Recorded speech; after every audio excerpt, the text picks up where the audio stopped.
dominicanos en todo el territorio de la República. Hoy jueves 6 de abril del año 2006. Tenemos otra edición de Agenda Nacional que les llega de lunes a viernes de 1 a 1:30 pasado meridiano por Teleimpacto, Canal 52 del Telecable Nacional y 52 del Cable Aster. Les habla Leopoldo Espaillat Anita. Para llevar adelante el programa haremos como siempre comentarios en el plano nacional e internacional de los temas políticos y económicos. Pero antes de comenzar, le recordaremos al gobierno que su prioridad es que el país siga apagado y siguen dando apagones y otras cosas más. Aquí dice la prensa, protestan contra cortes masivos de electricidad. Un técnico de Edenorte fue herido ayer en Moca durante protestas contra los operativos de corte masivo de electricidad contra clientes con conexiones irregulares y fraudes en distintas poblaciones del Cibao. Bueno, es que eso tiene una forma de manejarse que ha tenido éxito. En los barrios marginados, la cosa no puede ser a la cañona. Hay que organizar a la gente, hay que buscar personas que tengan la capacidad de persuadir para que entonces los barrios se organicen para pagar la electricidad. Pero el gobierno tiene que recordar que no le puede imponer a esta población que no tiene la culpa de ello pagar una electricidad que es la más cara del mundo, y es la más cara del mundo por la corrupción que imperó en el proceso de capitalización de la empresa pública que se llamó la Corporación Dominicana de Electricidad, y sigue cara porque la corrupción persiste en este gobierno y persiste aún en la esfera de los funcionarios ligados con el tema eléctrico.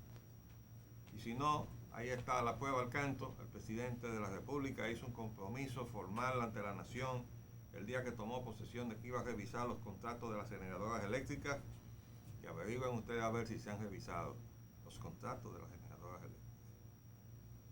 Por otro lado, con relación al tema que hemos llamado el desastre llamado Verizon, salió hoy un interesante artículo en el periódico Listín Diario de hoy, en la sección C, que dice: reclame sus derechos como usuario.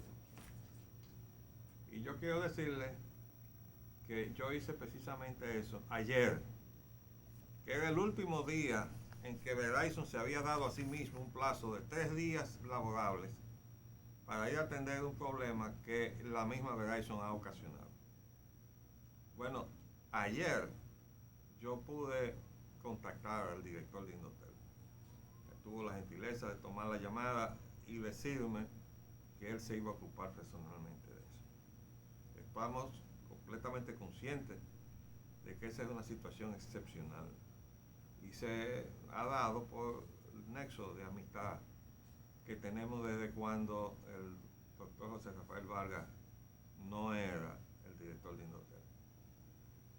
Entonces, quiero decirle que transcurrió todo el día de ayer y que él tuvo la gentileza de devolverme la llamada para decir, yo no estaba todavía en mi casa, que había contactado a Verizon y que le habían prometido resolver el problema ayer.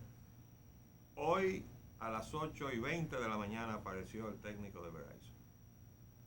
Después del plazo de los 3 días laborables que la propia Verizon se da a sí misma, y después de la intervención de nada menos que el director de Indotel. Bueno, hoy casualmente sale esto en beneficio de todos los demás que sufren como yo ese mal servicio que cobra con exigencia el Verizon.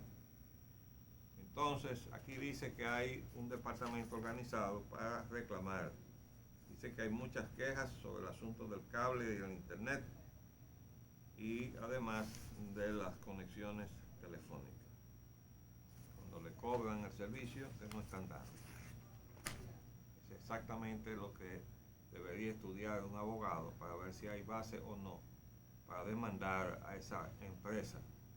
Esté en manos de quien esté, que por cierto hoy dice la prensa que tomará más de 6 meses, dice el traspaso de Verizon se tomará varios meses antes de que los nuevos propietarios asuman el control total de esa empresa. Yo espero que lo que es en el lado de la atención a los clientes bajan, porque en lo que concierne al servicio telefónico de atender las llamadas, el personal que está ahí se ve adiestrado, es cortés, profesionalmente cortés, porque siempre le dan a uno la misma excusa, excúsenos por el tiempo de espera, siempre lo hacen, lo que indica que tienen un adiestramiento. Y con excepción de una persona que nos contestó de una manera poco adecuada, porque esa gente que está ahí recibiendo llamadas tiene que recordar que cuando uno llama, después que ha pasado varios días sin tener la respuesta que debe tener de la empresa, uno no está de buen humor. Los que tienen que estar siempre de buen humor son los que reciben las llamadas. Y esta persona me dijo a mí, en forma un poquito antipática, que la empresa tenía 72 horas de días no laborables, perdón, de días laborables para atender el problema.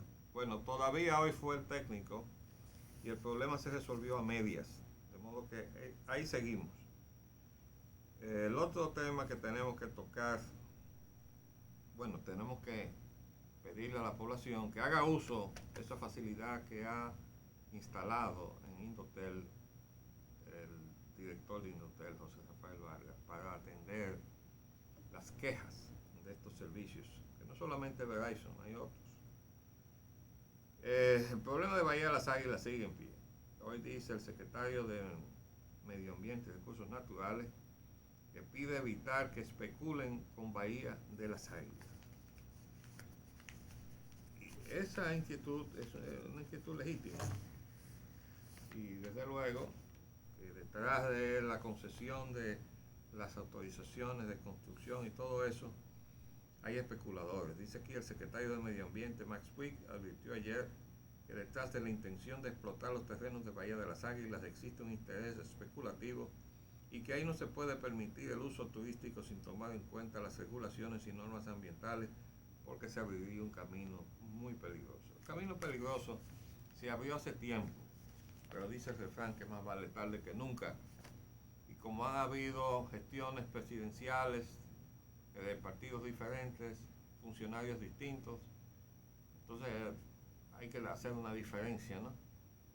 Porque hay que decir que el secretario del gobierno de Hipólito Mejía, el de Medio Ambiente, se comportó como el presidente Hipólito Mejía, igualito, ¿verdad? Entonces tenemos ahora otro tema que está en primera plana en el periódico del Listín, y es la situación del orden público y la falta de garantía a los ciudadanos.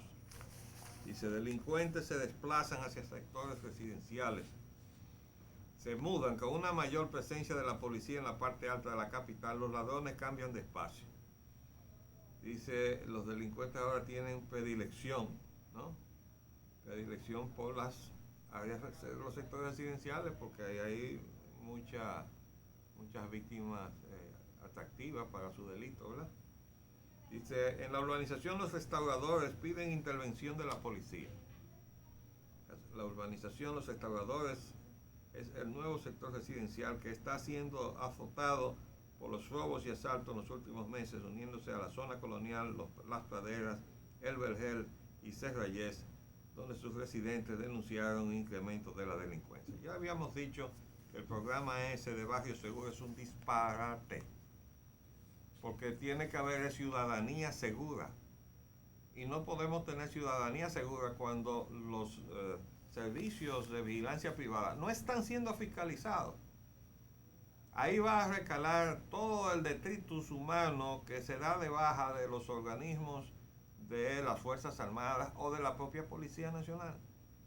Y entonces se meten ahí y nadie fiscaliza quiénes son. Ustedes saben también quiénes han encontrado alojamiento en los servicios de inteligencia, perdón, en los servicios de vigilancia.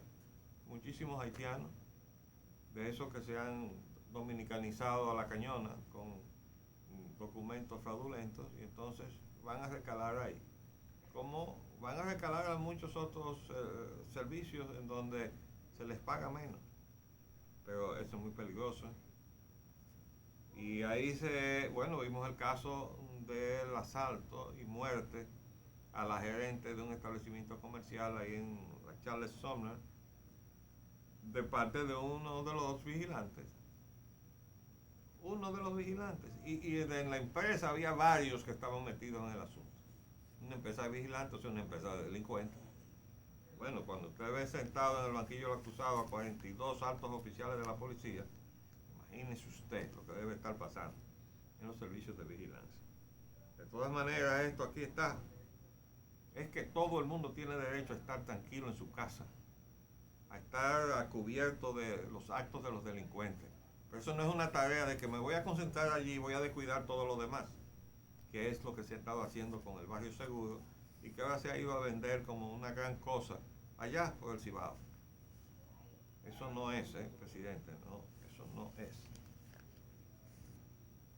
Dice el fiscal del Distrito Nacional que necesita una policía técnica judicial. Estamos de acuerdo con el fiscal del Distrito Nacional, que debo decir que no es más que el fiscal del Distrito Nacional, es decir, de una parte de la ciudad. Antes el fiscal del Distrito Nacional tenía una jerarquía especial en el orden de la Administración de Justicia. ¿Por qué? Bueno, porque el Distrito Nacional era la jurisdicción más importante provincial que tenía el país, asiento de la capital de la República. De modo que cuando se hablaba del fiscal del Distrito Nacional, que era el fiscal de la provincia, que se llamaba Distrito Nacional, un distrito o una provincia sui generis, quiere decir algo fuera de serie, porque era el único caso en donde el gobierno de la ciudad era al mismo tiempo el gobierno de la provincia. Es decir, que había un ayuntamiento del Distrito Nacional que era gobierno de la ciudad y gobierno de la jurisdicción provincial denominada Distrito Nacional. Bueno, pues Tirso Mejía, en el gobierno de Hipólito Mejía, se encargó de desbaratar todo eso, desde luego con que el Congreso lo pasó también. Y ahí está ahora enfrentado el CONARE de hoy, Marcos Villamán, el director de CONARE, a la idea de seguir subdividiendo la jurisdicción del Distrito Nacional, que ahora tiene una provincia de Santo Domingo y ahora le quieren sacar una provincia de la parte este. Es decir, ya CONARE dice que eso tiene que detenerse. Bueno, yo digo que el orden institucional de la nación exige que eso se detenga. ¿Cómo lo vamos a hacer? Bueno, yo no sé, no tengo la respuesta. Porque hay que modificar la Constitución. Y la Constitución se modifica si el Congreso, ese que está ahí, abultándose cada vez más con las subdivisiones y con el crecimiento demográfico, del lado de los diputados, porque los senadores son siempre uno por cada jurisdicción provincial. Pero los diputados no. Los diputados están en función del crecimiento demográfico y están en función del deporte de subdividir al país, ¿no? Entonces ahí también surgen senadores. Pero surgen más diputados que senadores, porque surge un senador y surgen 4, 8, 10 diputados en función de la población que haya. Entonces, ese es el problema. Yo digo que ahí, como vayamos subiendo, primero, no va a haber posibilidad de reunir bajo techo en ninguna parte de ese edificio que se llama el Congreso Nacional a la Cámara de Diputados. El otro día, el presidente de la Cámara tuvo que convocarlo al salón de la Asamblea, donde se reúnen conjuntamente los senadores y los diputados para poder sesionar, porque no caben ya donde está la sala que tienen los diputados y siguen multiplicándose. Bueno, cuando tengan que ir a sesionar al Centro Olímpico, yo quiero saber cómo es que va a poder haber una agenda y un orden en las discusiones, si es que las hay, para tratar de llegar a algún tipo de conclusión sobre algún tema que sea importante para la nación. Eso por un lado. Y por el otro, van a tener que hacerle un rascacielos al ala de la Cámara de Diputados, porque como eso va a crecer indefinidamente, bueno, pues esto tendrá que ir creciendo hacia arriba, hasta que algún día el pueblo dominicano diga, ya está bueno, ¿no? Y espero que cuando lo haga ya no sea demasiado tarde. De todas maneras, estamos de acuerdo con el fiscal del distrito en que necesita una policía técnica. Necesita una policía técnica. Dice él que la Policía Nacional no está preparada para resolver los casos de criminología. Es una ciencia y todos los que están aficionados a la televisión y vean una serie que hay en la televisión norteamericana que es precisamente sobre la aplicación de los enfoques científicos a la criminología, se dan cuenta que aquí no hay ninguna clase de organización que pueda aplicar eso para resolver casos. Aquí se están resolviendo casos de simple policía. Los testigos lo vieron, es fulano de tal, entonces van y lo detienen. Vamos a hacer un paréntesis y volvemos en un minuto. Antes de pasar a los temas internacionales, vamos a echarle un vistazo a los temas nacionales de hoy. En la economía, dice aquí, Parque Industrial de Herrera pierde el 23.1% de sus empresas. Bueno, ahí anda el gobernador del Banco Central dando unos pronósticos optimistas sobre el comportamiento de la economía. Lo que pasa es que él está registrando el crecimiento. Y el crecimiento es una cosa y el desarrollo es otra cosa. Y esa es la diferencia entre lo que estuvo haciendo Enrique Iglesias del Banco Interamericano de Desarrollo, que dejó de ser de desarrollo para ser el Banco Interamericano de Crecimiento, de las empresas extranjeras que nos están expoliando a nosotros con los recursos del BID. Se supondría que está ahí para ayudar a los pueblos latinoamericanos y no a las empresas que vienen a asaltarnos. El problema de la UAS tiene otro pespunte, dice que se traslada ahora al Ejecutivo. El rector lleva propuesta hoy a Leonel Fernández. Vamos a ver qué sale de ahí y ojalá que eso tenga solución. La disparatada inseguridad social sigue teniendo problemas y lo va a seguir teniendo porque nació mal, como decía el cardenal hace unos días. Tiene un pecado original. El cardenal se refería a la Junta Central Electoral y nosotros vamos a tomarle prestado el término para decir que la seguridad social, que nosotros llamamos inseguridad social, tiene un pecado original, que fue que nació torcido. Eso no podía llegar a nada bueno. Y ahí está. Está recogiendo mucho dinero, pero hay un problema con eso.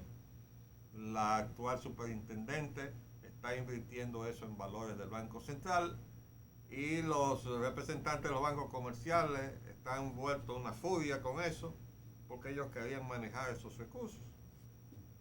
Y ahí está planteado un problema de algo que nació con pecado original, porque ese proyecto lo empujaron los bancos comerciales para manejar los fondos de las pensiones y los fondos de ahorro forzoso de los trabajadores. Y la actual superintendente no está en eso, como no lo está el superintendente de riesgo de salud de Filló con relación a los malos servicios que prestan las igualas médicas, ¿no? Entonces eso sigue teniendo problemas. Dice acá, diferendo estaba el seguro familiar. Clínicas prevén quiebras si no hay cambio en seguridad social. Bueno, yo no sé a qué quiebras se van a referir, porque ellos se manejan como una cuestión comercial, y si no, vean el caso del otro día de un pobre muchacho que no lo atendieron en una clínica con una emergencia y se murió. Y entonces ellos dicen con que aquella tranquilidad, bueno, pues nosotros tenemos establecido que cada vez que entre un fulano aquí tiene que pagar como si fuera un servicio cualquiera. Entonces, bueno, lo despacharon, porque los que lo llevaron, los compañeritos que llevaron al joven, no tenían con qué responder del requerimiento económico. Después salió una declaración diciendo que los planteles están obligados a dar el servicio. Pero ¿quién los está obligando a dar el servicio? Porque debían haber cerrado la clínica inmediatamente. Usted no prestó el servicio, violó la ley, usted cerró la clínica. Entonces, tiene tantos días para despachar los clientes que tiene, digo, los enfermos que tiene aquí hospitalizados a otra clínica. Pero esta clínica se cierra porque violó la ley. Si no hay sanción, entonces las leyes no sirven para nada. El comportamiento humano es así. Después dice acá una información, Acueducto de Santo Domingo Este en el limbo. La obra tiene 7 años de iniciada. Ese es el problema de la corrupción. Esa obra fue forzada, el otorgamiento a un consorcio de una empresa italiana, Impregilo, no sé qué cosa, y la empresa de los hermanos Azul. Y eso fue una imposición que salió del Congreso Nacional para pagar entonces, para darle paso a unos préstamos que estaban ahí estancados y pusieron eso como condición para que se otorgara. Eso comenzó con un presupuesto de 1.700 millones, de grado a grado, o 1.800 millones. Y la última vez la penúltima, porque esta es la última vez que se menciona que eso está parado, estaba en 3.000 millones. Y va a seguir aumentando porque como nadie controla nada de eso, sino el bolsillo y el apetito de los que están manejando estas obras, allá iremos a ver. Mientras tanto dice acá que la obra tiene 7 años de iniciada, pero que está en el limbo en este momento. Vamos a ver. En el tema haitiano, dice, Sudáfrica no apresura el retorno de Aristide. Y regreso a Haití de Aristide dependerá del presidente Preval. Mientras tanto, el presidente Preval ha hecho un planteamiento interesante. Dice que plantea un pacto de 25 años para su país. Con tal de que no plantee que él se quede en el poder 25 años, ¿verdad? Sino que sea 25 años de un esfuerzo conjunto de todas las fuerzas políticas para construir una democracia que vaya madurando en tanto y en cuanto se vaya resolviendo los problemas urgentes de ese pueblo, porque es el pueblo más pobre de América, pero la nación que se llama Haití no es el país más pobre de América. Lo que pasa es que sus riquezas, que es esencialmente minera, se las están llevando. Se están llevando esas riquezas y como es natural, como no se le da su parte al pueblo haitiano, pues el pueblo haitiano sigue pobre y con muchísimas necesidades. Entonces eso es lo que hay que detener, eso es lo que está pagando en su país el presidente Chávez y lo está haciendo también el presidente Evo Morales. Y esperamos que lo haga también Ollanta Humala cuando suba al poder con la voluntad de los peruanos. Dice acá también, servicios jesuitas a refugiados e inmigrantes niegan que propusieran fusión de República Dominicana y Haití. Y hay otra información que no comentamos desde el sábado. Dice, asesinato. Haitianos huyen tras muerte de inspector de la presidencia. La última vez mataron a un alcalde pedáneo. ¿Ustedes no recuerdan? Es que cada vez que hay un problema con los haitianos y la población se subleva y a veces lo hace violentamente, cobrándose muy caro los desmanes de los haitianos, es porque han producido algo primero. Pero cuando esa noticia repercute fuera, lo único que sale es, ahí están los dominicanos revolteados, maltratando y matando a los haitianos. Esta noticia salió una sola vez, el sábado pasado. Por eso nos tomamos el tiempo hoy de informar de que habían asesinado un inspector de la presidencia ya por las matas de Farfán. La información de ayer, dice el canciller, que reforzarán el control de los ilegales haitianos. Bueno, eso es una noticia importante y bueno, una buena noticia para los que estamos angustiados con la permanente desidia, negligencia y corrupción con que se maneja el tema de la frontera. Dice aquí el canciller Carlos Morales Troncoso señaló ayer que una de las metas principales de la Secretaría de Relaciones Exteriores es el control de la inmigración ilegal haitiana y que es muy grande la cantidad de indocumentados que hay en el país. Reveló que una vez el presidente electo René Preval asuma el poder en mayo próximo, la Comisión Bilateral Dominico-Haitiana se reunirá para tratar este tema. Bueno, a este señor canciller nuestro, un grupo de dominicanos, le vamos a notificar por acto de alguacil el acuerdo dominico-haitiano de enero 31 de 1938. Porque no solamente está ahí la respuesta a todos los problemas que hemos tenido, sino porque ese documento se ha perdido en la Cancillería. Y como se ha perdido, entre comillas, se dice que ahí hubo como una especie de ciclón que barrió con los archivos de la Cancillería. Ahí se fueron muchísimas cosas que se querían quitar de en medio para poder hacer el desastre que estamos haciendo ahora.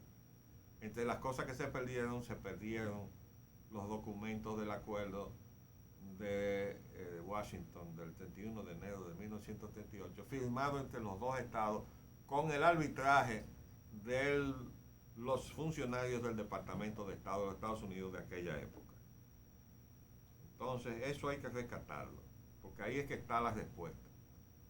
Por cierto que el actual embajador dominicano en Haití, el amigo Sergio Ramia, me dio la agradable sorpresa de llamarme nueva vez a mi celular. Me dijo que estaba de visita aquí en la capital, pero que se iba esa misma tarde y había aprovechado para saludarme. Por suerte que tocó, prendí el celular porque estaba en mi casa y ahí entró la llamada. Y bueno, le prometí enviarle el acuerdo de Washington porque el embajador dominicano en Haití no conoce ese documento. Él se interesó muchísimo y yo le prometí enviárselo, pero como estamos sin el servicio de internet gracias a Verizon, pues no le hemos podido enviar a nuestro embajador ese documento esencial en la defensa de la soberanía de la República.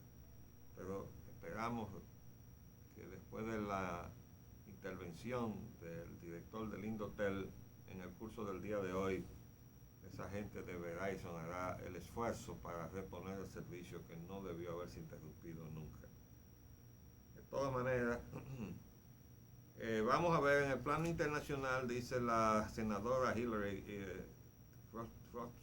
Clinton, la senadora por Nueva York, donde hay muchísimos dominicanos, hace defensa de inmigrantes y dice que ella también, de acuerdo con la redacción que se le ha dado a esa ley, puede terminar siendo delincuente porque dice que la ley trata de penalizar a todo el que ayuda a los inmigrantes. Bueno, el problema es que hay que separar los inmigrantes legales de los ilegales. Cuando un país patrocina la inmigración, como lo ha hecho Estados Unidos, al extremo de que ese es un país de inmigrantes, bueno, ahí tienen al gobernador de California, que su apellido todavía es difícil de pronunciar aún aquellos que somos aficionados al cine, Schwarzenegger, ¿eh? Y no estamos seguros de que lo estamos pronunciando bien tampoco. Y ese señor que nació fuera de Estados Unidos ha llegado a ser gobernador de California y se ha estado hablando de modificaciones a la Constitución para ver si también puede optar para ser presidente de los Estados Unidos. Yo creo que la sociedad norteamericana no va a llegar tan lejos como eso. Pero ciertamente es una sociedad abierta a la inmigración, que ha venido de todas partes. La sociedad norteamericana es una sociedad de inmigrantes. Lo que pasa es que hay inmigrantes favoritos y hay inmigrantes que no son tan favoritos. Y los inmigrantes más viejos, que son los esclavos negros de África, que llegaron hace ya muchos años y entraron por el sur de los Estados Unidos en las plantaciones de algodón de lo que fue la Luisiana, territorio de Francia en América. Ese estamento de esclavos ya libertos, asimilarse a los Estados Unidos le ha dado más trabajo que a todas las demás inmigraciones y todas las demás etnias que han llegado a Estados Unidos. Pero el asunto fundamentalmente ahora se está dando con los latinoamericanos. Se dice que hay 40 millones de hispánicos, de acuerdo a las informaciones que salen en la prensa, y que hay 12 millones de ilegales, de los cuales 56% son mexicanos. Cuando una sociedad patrocina la inmigración de una manera controlada y a base del cumplimiento de la ley, dando visas, es porque las va llevando a la par con las necesidades de su economía. Cuando se desborda la legalidad, se desborda el equilibrio entre las necesidades de la economía y la oferta de mano de obra. Resulta entonces que hay una gran cantidad de gente que está ilegal, que está dispuesta y deseosa a trabajar, y eso provoca un efecto negativo en la oferta de mano de obra, en su valor, es decir, en lo que en términos económicos se llama dumping. Es decir, que lo que está viéndose entonces en Estados Unidos es que los inmigrantes, y eso pasa en todas partes, está sucediendo aquí con los haitianos y los dominicanos, trabajan más barato que los nacionales. Y además no se cumple con ellos la ley en términos de la remuneración mínima establecida por ley, etcétera, más las prestaciones sociales, nada de eso se cumple. Por eso hay que perseguir a los empresarios que utilizan la mano de obra ilegal, porque lo hacen para violar la ley. No solamente empleando a los inmigrantes, que ya está en condición de ilegalidad en el país, sino porque lo hace para meterse unos pesos más en el bolsillo, violando las disposiciones que son de carácter social, que tienden a ayudar a la condición de vida de todo el trabajador. Entonces eso no se puede desbaratar con una especie de entra en todo, como dijo la frase de Ramón Alburquerque allí frente a la Liga Municipal Dominicana. Entonces ese es el problemita. De todas maneras están en campaña y estas expresiones de Hillary Clinton tienen que ver con eso. Mientras tanto hay otra información: suspenden a un funcionario de Estados Unidos, nada menos que de la Secretaría de Seguridad Interna, porque lo atraparon usando el internet para cosas impropias con menores. La democracia latinoamericana nos da estas informaciones. The Wall Street Journal América, que está siguiendo los efectos de este cambio latinoamericano en los intereses norteamericanos, dice que Chávez aprieta a las petroleras extranjeras, pero estaría lejos de romper relaciones. Es decir, que Chávez debe saber seguramente el arte de pescar, en donde el pescador usa su carril para dar cuerda y luego recoger, ¿no? Porque eso, así tiene que manejarse. Mientras tanto, dice aquí: campaña del Perú es una guerra entre candidatos y los medios están contra el ex militar Ollanta Humala. Bueno, maña fuera, como dirían aquí en la República Dominicana. Los medios están en manos de los sectores de preponderancia económica del Perú. No van a darle cabida a una candidatura que se autodefinió hace unos días, que no soy ni de izquierda ni de derecha, yo soy de abajo. Entonces se ha dado ahora una nueva estructura a las ideologías. Los de izquierda, los de derecha, los de arriba y los de abajo. Y dice: yo soy de abajo. Y claro, los de abajo están con Ollanta Humala. Dice aquí también la información de Bolivia: Evo supera protesta. Tuvo una primera protesta de los choferes, pero parece que eso pudo superarse. Mientras tanto, los Estados Unidos dan una opinión ahora sobre la situación latinoamericana y dice que los movimientos que están surgiendo ahora son efectos de la corrupción. Sí, hombre, claro, son efectos de la corrupción, pero también son efectos del modelo económico de expoliación que se nos ha impuesto, que ha entrado a nuestros países gracias a la corrupción. Luego tienen razón.